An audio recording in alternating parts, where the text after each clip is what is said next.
San Antonio is exploring opportunities to mitigate ICE operations following a 9-2 city council vote. A special session was called to order following ICE's purchase of a warehouse on the city's east side. Council members were asked to vote on a 4-signature memo signed last week, and it called for city staff to explore opportunities to prevent ICE from turning the warehouse into a detention facility. Other important line items included training city employees on their responsibilities to cooperate with ICE, the establishment of immigration rights signage, and suspending business with ICE partnered local vendors. The city's attorneys noted that several of the memo's requests, required further legal review. Council members Mark White and Misty Spears rejected the adoption of the memo. White cites the city's history of legal losses. Meanwhile, Spears sees council's action as overstepping its role. There was a comment earlier, I think it was by Councilman McKee Rodriguez, to the effect of, I'm ready to get litigious. Well, I'm not, because just in the 2.5 years that I've been here, I've seen the city get litigious and spend hundreds of thousands, if not 7 figures worth of citizen taxpayer money in lawsuits that we should never be involved in. And that's money that could be going to adding public safety, to fixing our aging infrastructure. And that's where the money should be going.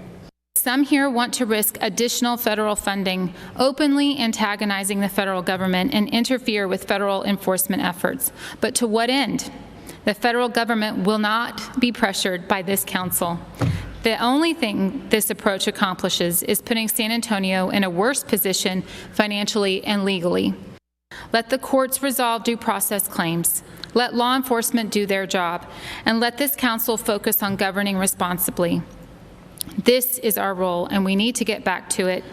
Spears also invoked the names of those killed by migrants. As for Mayor Jones, she acknowledged the actions taken by council may be hampered by state and federal law.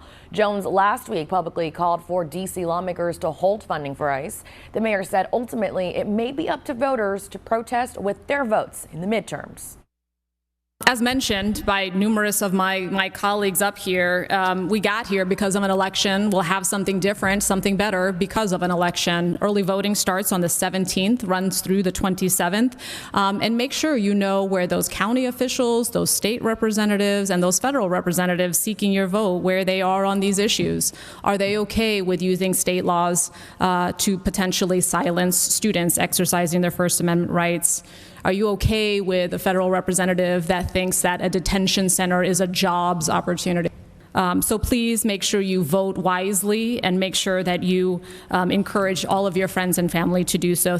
City Manager Eric Walsh is responsible for informing council of the progress made on the past resolution. We reached out to ICE for their response to the council action and are waiting to hear back. Atiana San Miguel, thank you for watching our story. If you would like to see more like it, be sure to hit that subscribe button. Also, be sure to watch us weekday mornings at 7 and 11 a.m. on KCWX. See you on the next one.